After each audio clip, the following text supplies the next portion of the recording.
Yesterday was April 1st, 2020. There were two big stories yesterday, and one of them was totally believable, nothing new to me, and the other was shocking.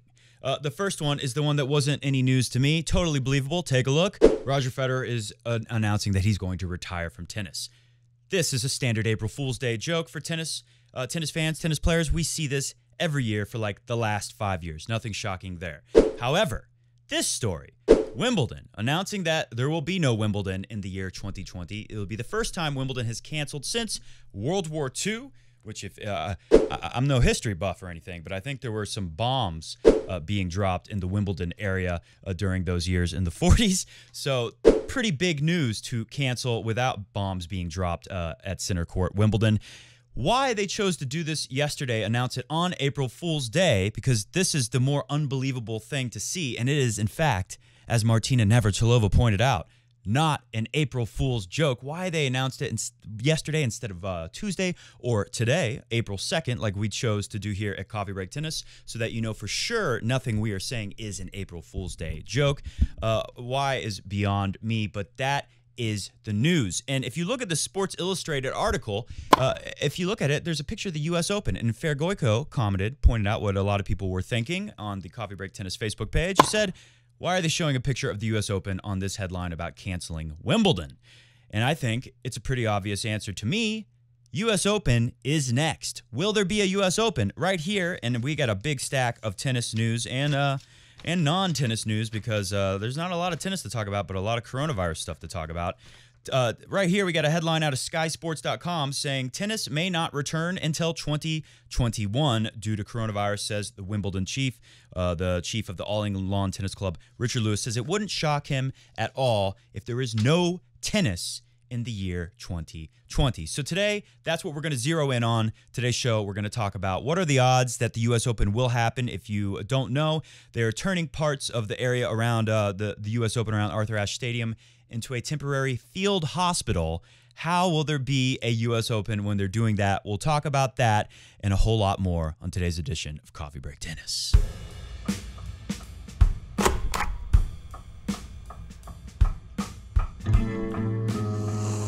Folks, I can't believe it, but for a day where there's no tennis having been played for a long time, for several weeks, there is a lot of tennis news and non-tennis, more coronavirus-related news to talk about on today's show. Of course, a lot of speculation that Roger Federer, it was his only chance to add to his major count to get a 21st major at Wimbledon, since he will be about a month away from turning 40 years old at Wimbledon next year. Some experts out there are saying that Federer will not win another. We've also got some stuff from Matt Wielander, who's saying, no, it's not Federer who will be most affected by canceling Wimbledon, and I actually tend to agree with that. We'll get into that. What else? We got some more details on what's going on over at the U.S. Open. Is it true that they're turning it into a field hospital? We'll talk about that. Also, we've got some positive news coming out of Italy and Spain regarding things looking more promising. Dealing with the coronavirus, we've got, again, conflicting reports out of the UK about things getting worse and about things not really being so bad, and maybe a little hope for us that there will be tennis in the summer if things are getting better around the world, although New York City is being hit. It's one of the worst places to be right now regarding coronavirus in the entire world. We'll talk about that, and we've got a little bit of news coming regarding coronavirus and the global pandemic and China and Russia. We'll talk a little bit about their roles in all of that. So let's jump right into it. First thing, let's take a look at what Mr. Richard Lewis said over at Wimbledon. Tennis may not return until 2021 after the coronavirus pandemic caused the cancellation of the entire grass court season and most of the clay court campaign. Of course, all of the clay court, just we're assuming that there will be a French Open sometime later in the year, October, September. So if that happens, there'll be some clay court. We shall see. The optimist in me, said Lewis, and I'm not often that optimistic, still hopes the American hardcourt season will take place. One hopes that things have settled down a bit and those big 1,000-point tournaments like Montreal, Toronto, Cincinnati can happen in the lead up to the U.S. Open. We all know that's probably tenuous at the moment. Here's the key line out of this article over at skysports.com. I don't think it's unrealistic, according to the chief of the All England Lawn Tennis Club, Richard Lewis. I don't think it's unrealistic to say that there may be no more tennis this year, but let's hope that the U.S. Open and Roland Garros can take place. When asked about Federer and Serena, he said, we sure hope to see them back next year, as do all of us. So that is a shocking piece of news. But, again, as I've been saying for the last few weeks, who knows anything about what's going to happen? So let's talk a little bit. Let's do the U.S. Open stuff right now, because I got a couple good articles on the U.S. Open, and then we'll talk about Roger Federer's chances of ever winning a major going down, and what people are saying, and what it means for all of the tour, not just Federer canceling Wimbledon. So we'll look at what Todd Woodbridge, a former doubles legend, and Mats Wilander, singles multi-slam champion. We'll see what they had to say about it. But first off, take a look at this. NewYorkDailyNews.com. This is written by a lady named Sarah Valenzuela. And headline here is U.S. Open will still continue as scheduled even after Wimbledon cancellation. 2 major tennis tournaments, along with every major sports event in general, have been canceled or postponed because of coronavirus, but not the U.S. Open. This, in this article, she is basically saying, let's go ahead and do the responsible thing, guys, over at the USTA. Let's just cancel the U.S. Open. Let's be decisive and announce something big. But, you know, a lot of people were angry. I've seen it all over social media. People are angry. Wimbledon was far away. How could you cancel it? This is premature. But the thing is, and the reason why other tournaments have hope, the reason why we should have hope, because there are positive signs around the world dealing with the coronavirus pandemic, and there are reasons to think that we could get the U.S. Open, we could get the French Open ready to go later in the year. And I'm sure you've seen it, a lot of experts out there. Take a listen to Andy Roddick on the Tennis Channel talking about canceling Wimbledon. The announcement that happened today is disappointing, but in my mind, it was kind of expected after what I had read with how precise you have to be with growing the grass and getting it ready for a certain type of year. It's not just something that you can adjust on a whim. So it's horrible. I mean, you go to Wimbledon as a tennis player, it feels like you're going home. You know, it feels like it's the cathedral. It's the place that has all the history. So it stinks, you know, like everything else with this virus and the things that we're missing and the memories that we're missing. It's just one of those things. And obviously in the tennis world, it's heartbreaking. It's all about that grass. The grass courts are pretty tough to maintain and get ready. So one, it takes a massive effort. You got to get a lot of people on site over at the All England Club to get the grass ready for play. And if we're still in lockdown mode, which everyone knows we're going to be in lockdown for at least another month, at least, there's no way to get all of those people out there to start, all those groundskeepers to start preparing the grass. And due to the nature of grass, you really have a small window to play it. That's what made it impossible to put Wimbledon on. So there is hope, but take a listen to this hopeless article over at the New York Daily News by Sarah Valenzuela. The current grounds of the Billie Jean King Tennis Center in Flushing Meadows, Corona Park in Queens, where the U.S. Open championships have been held since 1978, are currently being outfitted to hold temporary hospitals. I have another thing from the NY Post, NewYorkPost.com, over here with a little more detail on that. We'll talk about that next, but first let's get through what Sarah Valenzuela has to say.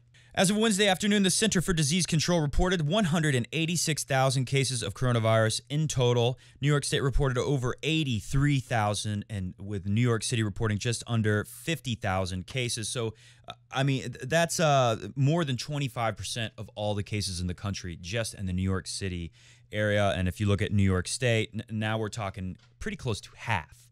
Half of the, think about that. That does not bode well for the U.S. Open. Half of the cases in the U.S. in the New York state of New York. Ball person tryouts. So again, it's not the same as Wimbledon where you got to do all this work to prepare the grass. But listen to this. Ball person tryouts for the U.S. Open typically happen between May and July, with the tournament running in August. These tryouts alone gather hundreds of people, mostly high school and college-age kids, and as we know from watching the U.S. Open, some elderly ball persons. At the National Tennis Center grounds, the tournament itself brought in nearly 738,000 people over 2 weeks last year, not including the additional 115,000 people who attend U.S. Open Fan Week. It is unrealistic to think the USTA can begin preparation without any signs of the pandemic slowing in New York City. Even if they try to hold the tournament without fans, there are still plenty of staff and players from around the world who would be present. Perhaps, here's the most damning sentence from the article, and this is an opinion from Sarah Valenzuela. maybe opinion of a lot of people. Perhaps the USTA should take a note from their counterparts across the pond, Wimbledon, act swiftly, decisively, cancel the tournament. That does not sound good for the U.S. Open. Let's get into a little more detail of what they are doing at the U.S. Open right now from the NewYorkPost.com, written by Julia Marsh and Tamar Lapine. Part of the Queen's Stadium complex that's home to the U.S. Open will be transformed into a temporary hospital to aid in the fight. An indoor training area at the USTA Billie Jean King National Tennis Center is expected to be turned into a 350-bed medical facility beginning on Tuesday. The USTA spokesman Chris Vidmeyer confirmed.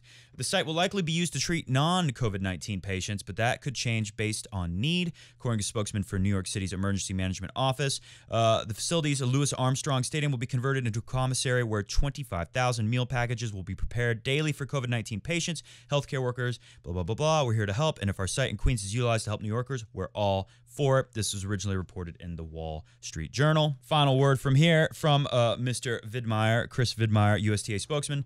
Our greatest hope is that the U.S. Open will take place as scheduled at the end of August and that New York will once again welcome the entire world. So there you go. The U.S. Open, kind of what we just saw with Miami recently, saying that don't worry, we're still going to have the tournament, but there really is no guarantees of that. If you had to put money down on it today based on the way things look, you would probably say there is no U.S. Open. But as you'll see, we won't do it right now, but we'll get to it after we talk a little tennis first. There are positive signs around the world. There's plenty of reason, I think, to believe that by August, things might be able to go on as normal with sports. It's hard to say. No one knows for sure, but I don't think we have to write it off right away. And I don't think the U.S. Open, like what's her name, Valenzuela was saying, has to make a decision right away. Wimbledon's different. They had to make a decision because of the nature of the grass courts and how much more work goes into preparing the courts and how many people you have to have on site. So let's take a look at what Todd Woodbridge said. This is a thing a lot of people are talking about. I've seen a lot of comments. I've seen even some people say, you know, how this year a lot of us went into it saying the big three are going to have a great year again, but this could be their last year, and we might, at the U.S. Open, perhaps see a new champion, a Tsitsipas, a Dominic Thiem, a Danny Medvedev, somebody like that is finally going to break through. But for the most part, you can count on three majors going to members of the big three, probably Djokovic and Nadal for the most part.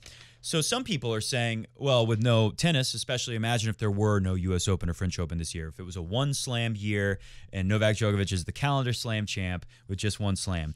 Some people are saying, well, that means the big three next year, they'll just be too old.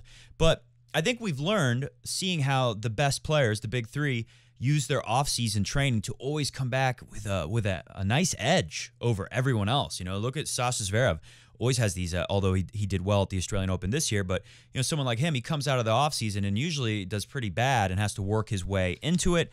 So I think there's a good case to be made that in this long offseason period, someone like Federer, Djokovic, and Nadal, they know exactly what to do when they have off-season time and how to use these training blocks to come back fresher and stronger than ever. So first, let's see what Todd Woodbridge had to say. He's in the camp of Federer is no longer going to have a chance at winning a major because of this canceling Wimbledon.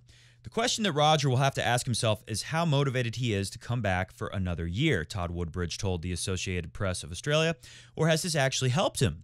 So even he's throwing that out there. And I think just look at 2017, Federer takes off half a year. He comes back looking better than ever.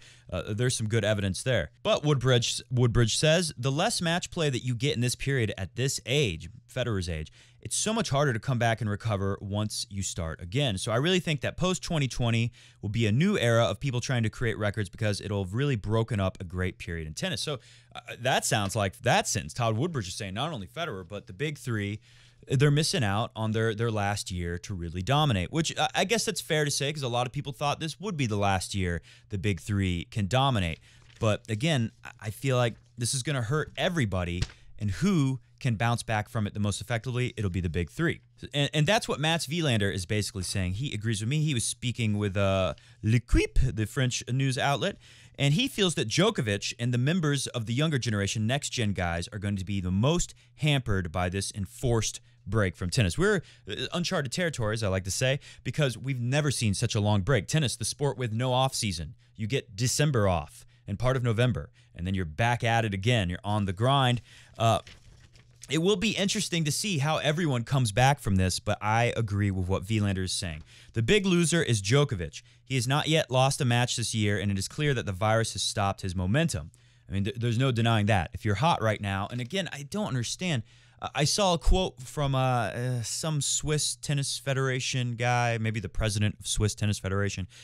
I can't remember who it was exactly, but he said, hey, you know, Federer just had this knee operation. Do you think he did that for his hikes? No, he did that because he's still trying to play tennis. So if you had to pick who does it hurt the most right now, it's Djokovic, who's on the hot streak. Who would it hurt the least out of the big three, at least? Federer, who was going to be taking a long break from tennis anyways. Sure, he was going to come back for Wimbledon. Now he's got longer to rehab that knee and make sure that everything is firing off. So to me, totally agree with Mats Wilander, that Djokovic takes the brunt of this. It's also a loss of time for all the guys who are pushing behind the big three, of course. They have progressed a lot in training, but guys like Shapo, Tsitsipas, Auger-Aliassime, they really grow up playing matches. When you are young, training doesn't interest you so much. You don't want to spend 4 hours doing backhands. You want to play matches, and I tend to agree with Wilander. It's the younger guys who really need to make belief, right? They need to manufacture some belief by getting the matches in, by going on dominant runs, stretches of play. Like, look how good it was for Gael Monfils to win all those matches and then push Djokovic, almost beat Djokovic in Dubai. It's really important when you don't have the belief that you can beat the top guys to get wins on tour and then have matches with those top players. And the next-gen guys, they need it more than anyone else. They will not get it. If you're Federer, Nadal, Joker, you know when you come back that you still can beat all these guys. There's nothing fresh on your mind like a loss to one of these guys that's going to make you doubt yourself. And again, these guys are so good at using off-season training to get their bodies in perfect shape. They know exactly how to manage this kind of stuff, which is why I think the argument, comment below what you think. Of course, I think the argument is totally bunk on that the big three are now going to, they're done. They're done because they're going to miss this season. Everyone's missing this season. If anything, as Federer famously said, you got a canister of so much energy in your whole entire career. The more you play, the more you use it up. No one's draining the canister right now. These guys are just getting their bodies totally healthy. I imagine this is really good for someone like a Rafa as well, who posted this. Que ya van pasando porque ya queda menos, ¿vale? Saludo a todos y muchos ánimos. Vamos. Nice to see these guys being very optimistic. Of course, Djokovic was doing a rally with his frying pan. I think the Federer behind the back, between the legs, practice wall shots are a little more impressive than that. But cool to see the positive stuff coming from the big three during all of this.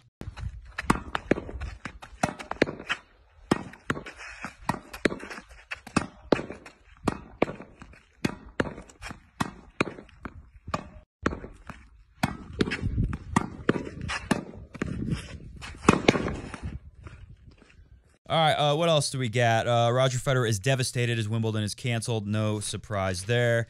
From the Express by Uche Amako, Roger Federer delivers clear hint he will play in 2021 with message to Halle. Of course, that's the grass court tournament in Germany right before Wimbledon that Federer always plays. He says he's coming back in 2021. If anyone, another thing I hear is that this was going to be Federer's last year. I think I actually had that and didn't read that part here because that guy was not a tennis expert. He just wrote an article somewhere, and I didn't really care for his opinion too much. But his argument was basically saying Federer was going to retire after this year, and now that this year is gone, who knows if he's going to feel motivated to play. Of course he's motivated. Like the Swiss Tennis Federation guy said, Federer didn't have the knee surgery for his hiking, all right? It's not to improve his hiking. It's to improve his tennis. He will be back when the tennis is back, and that looks like next year. Fingers crossed that we get some this summer. In a huge sigh of relief, this is from Express, Uche Amako. Huge sigh of relief to fans who have thought Federer was considering retirement this year. The Swiss star revealed he will be back at Halle in 2021. He said, "We have experienced difficult times. However, we will arise from it strengthened." And you better believe the big three will. Those guys are going to be so fit coming back. Already today, I'm glad and excited about my return to Halle next year. Stay healthy, guys. So there you go. Don't worry. Federer's not going to retire like the April Fool's joke said. That's the thing that we should not be shocked by. What's shocking is Wimbledon being canceled. So let's talk a little bit about We'll talk about the coronavirus stuff and if it looks like it's getting any better or worse, and then we will get out of here. Real quick, a shout out if you're stuck at home and you're not getting to play tennis. Let me give a shout out to Peter Freeman, who did an awesome video today, a live stream with Jorge Capestany. Jorge Capestany's a pretty famous tennis coach. They talked all about how you can get better at tennis from home without being able to go out and hit balls on a tennis court. So I'll put at the end of this video, at the end screen, if you watch to the end, I'll put a link, a little box you can click on to check out that video. I thought it was very interesting, especially these graphs that Jorge Capestany put up on the screen. Take a look. This is the typical pro player and what they focus their energy on for their game. There's 4 pillars of your game: your mental game, your fitness, how fit you are, how hard you can go on the court. Of course, your technique, and you can see with the pros, they don't work that much on technique because they already have great technique and strategy, which he talked about how a lot of pros like Djokovic was using so much data and information of statistics on what different players do, where the strengths are, what kind of shots you should hit in different situations. They do a lot of work like that. And then if you look at adult recreational tennis players, you see that it's like inverted. They don't work on fitness at all, which is a huge mistake, and they spend a lot of time focusing on technique. So I'll put a link to that video. I thought that was some really cool stuff that Peter's doing over at Crunch Time Coaching. And also I wanted to give a quick shout out to the Patreon, the patron saints of Coffee Break Tennis. Now that everything's locked down here in Georgia, I'm not teaching any tennis. I have no income. Even YouTube ad money has gone down because advertisements aren't as valuable when people aren't really going out and buying things besides food and medicine. But Patreon is like the only stream of income I have left right now. So thank you very much to the patron saints who really help keep this show going, especially right now. Anyways, let's talk about Italy and Spain, which if you've been following this, they've been getting hit as hard as anywhere. Italy and Spain see first positive signs in the coronavirus crisis. From thewashingtonpost.com, written by Karen DeYoung. Italian and Spanish ambassadors to U.S. reported signs of improvement in the coronavirus situation in their countries Thursday, where numbers of confirmed infections, hospitalizations, and deaths remain high, but are beginning to stabilize. These are just the first positive signs, says Italian Ambassador Armando Verricchio, but they show that the measures taken both nationally and at the local level have started to pay off. The curve is starting to flatten. There is some truth to that. These are the worst hit countries, if you believe the numbers coming out of China and Russia. North Korea is number 1 because they have 0 cases of coronavirus, according to Kim Jong-un over at North Korea.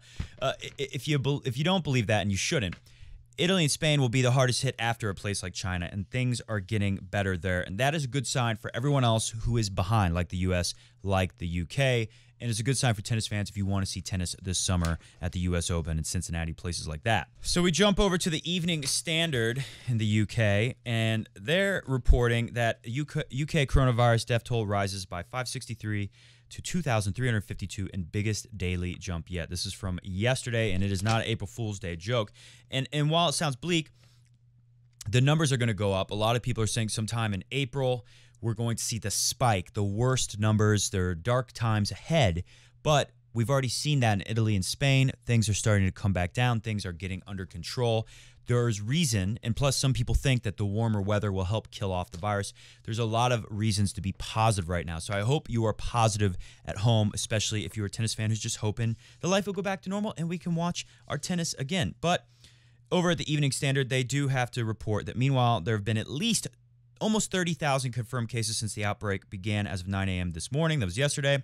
And at the same time, 1 week ago, there were 9,000 confirmed cases. So yeah, these numbers are going to spike. But the good signs coming out of Italy and Spain is that they are going to start going down here and in the UK as well. But now we'll do a little bit of model talk because a lot of people know that the models are such a driver in the media right now, where people mostly use them for bad news. It looks so scary, so bad with the models. But the models, I heard an interesting line the other day from some medical expert saying that models are always wrong, but sometimes they are useful. And a lot of the models we've seen is if you put in the wrong data, you're going to get numbers out of it that sound catastrophic and really aren't relevant because they're not going to happen based on some of the data that was put in earlier on. So here's coming out of the Metro UK, written by Chris Davey. The UK has overreacted to the coronavirus outbreak. I know this sounds shocking. And lockdown could be less dramatic, claims ex-National Health Service consultant. Strict lockdown rules have been put in place to stop the spread of virus, and earlier this week, Professor Neil Ferguson, that's the guy who made the Imperial College London model that said over 2.25 million, almost 2.5 million people would die in the U.S., and of course he revised that down in a big way. But Dr. John Lee, a retired professor of pathology, suggests that there has been a worldwide overreaction. And of course, I am of the opinion here that overreacting is better than underreacting to coronavirus, and a lack of testing means that governments have been unable to get an accurate understanding of the severity of the disease. Dr. Lee also believes the current evidence suggests coronavirus isn't much worse than the seasonal flu. I know that is a thing people heard a while ago. That turned out to be pretty wrong, but I think we should look at this. It's some interesting points here from Dr. Lee and what he said to Sky News.